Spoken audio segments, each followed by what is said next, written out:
Hello there friends and welcome to this video.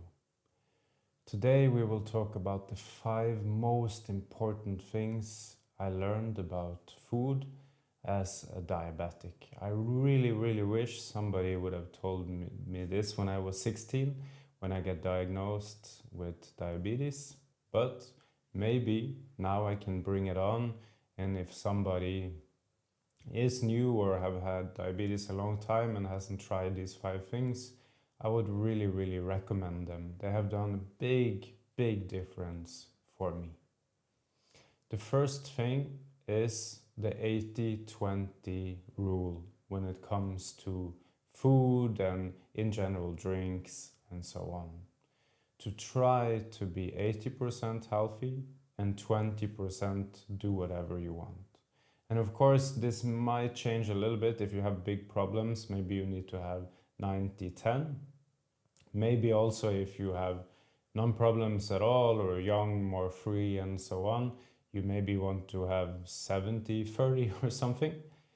But the general thought is still the same, that let's say then around 80% of what you do is healthy, good choices, and 20% is just what you need and what you want. We know this with a diet. Often when it's too strict, you will stop and you will go back. What you need is kind of a lifestyle, something that you can do your whole life. And for me, very often in the weekdays, it's very easy to be consistent, to be healthy. And in the weekends, I really want to do a bit whatever I want. So for me, it fits very good. Like, I should not never eat a pizza again, you know? But I should not eat pizza every day. It will be a big problem for my blood sugar. Maybe if I have some healthy pizza alternative, of course, with a different crust, it's easier. But in general, the unhealthy stuff. And of course, with holidays as well, then I eat more whatever. But let's say maybe 300 days of the year, I would be very healthy in my choices, and it makes a huge difference when it comes to my blood sugar. The second one is consistency. I would be normally very consistent when it comes to the times of day where I eat and the types of food that I eat, and that helped me a lot.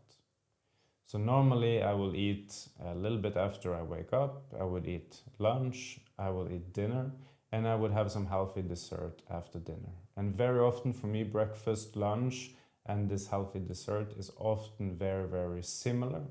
Like every day I eat almost the same things to those 3 meals, so it's very easy. I know how much insulin to take for those 3 meals. Dinner I normally vary, but of course I try to make it healthy, not too much fast food here. So then it's also much easier. And of course this is individual, but for me this consistency when I eat, what I eat, it makes it much easier. I know how much insulin to take. I don't need to always have high or low blood sugar because I'm always eating new stuff. I know what to take to that meal. I know what to take to that meal. Makes it much easier. So consistency, but again, with this 80-20 rule, not always. You cannot be like completely have your hands behind your back, all the time. You need to be a bit free as well. So it needs to be, of course, this flexibility. But 80-20, with consistency, I think is very important. The third one is that for me, a low carb breakfast, high protein, high fat, is excellent. And it makes it so easier with my blood sugar, and I stay full to lunch. I don't feel super bad the hour before lunch, which I used to do when I had like more a high carb type of breakfast, like cereal, just white bread or something like that. So for me, high protein, high fat breakfast is clearly the best for my blood sugar and to feel good all the way to lunch. There's also been done some studies on this. If you have a high protein, high fat breakfast, you will also more likely take healthier choices during the whole day.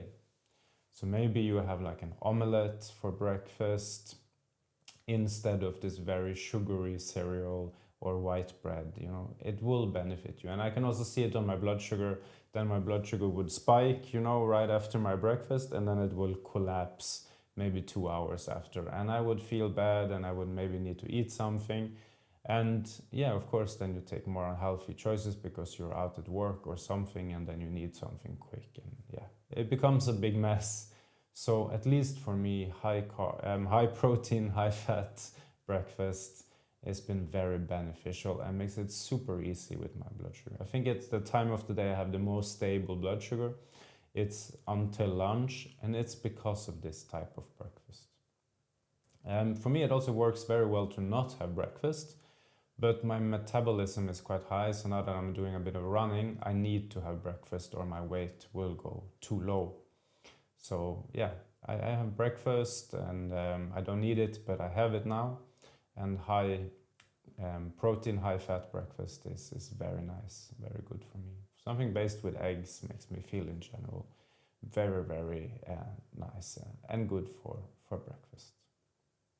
And then fourth is something I tried this year because I used to struggle a bit with my blood sugar levels late in the evening and during the night, that they would be a bit too high. It would normally be very good during the day, but then late evening and night, it would be a bit too high. And I felt I was always running after it. The more insulin I take, the more insulin I will be needing. So it will always be a bit too high. But what I tried this year is to not eat 3 to 4 hours before I'm going to bed.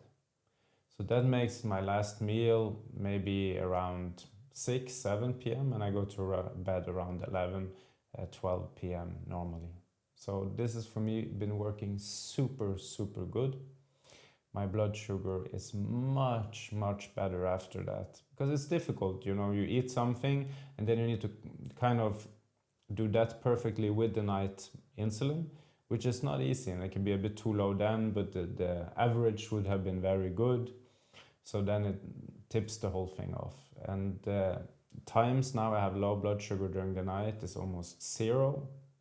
The times now I have high blood sugar during the night is much less often, and I sleep much better, and I need to go to the bathroom much less during the night. Because if you have high blood sugar, you need to go to the bathroom more often. So for me, this has been a big, big game changer, not eating 3 to 4 hours before bed. And I know maybe some people will get hungry, but then I would recommend eating something without carbs at least. Like maybe just some almonds, walnuts, a carrot, something like that with no carbs inside. And it may be 1 or 2 hours then at least before. So you have most of the digestion is already done, and you can go to sleep and your body can focus on healing, not digesting. So for me, this has been great experiment, and I will do this the rest of my life, like 80-20, always 80-20. But yeah, to eat 3 to 4 hours before bed is for me super when it comes to my blood sugar levels. And then the fifth and the last thing is to always have some carbs on you or with you or close to you. There's been some time I've been hiking and I haven't brought enough carbs, and my blood sugar been low during parts of the hike, or I had to cancel the hike, or I need to ask somebody we met on the trip if they have some food on them or something like that. And it's very unfortunate. It can even be a bit dangerous when you're out. You don't have a place where you can buy something close to you, and your blood sugar levels can go low. So now I always have something with carbs that is close to me.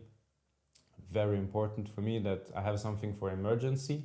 Normally this 100 milliliter energy gel really makes my blood sugar go high, but sometimes you really like mess up the insulin dose, or just out of randomness, or yeah, it's not like causation always. You feel, you know, there's so many factors evolving, so you can kind of feel you took the perfect amount of insulin, but yeah, it still crashes.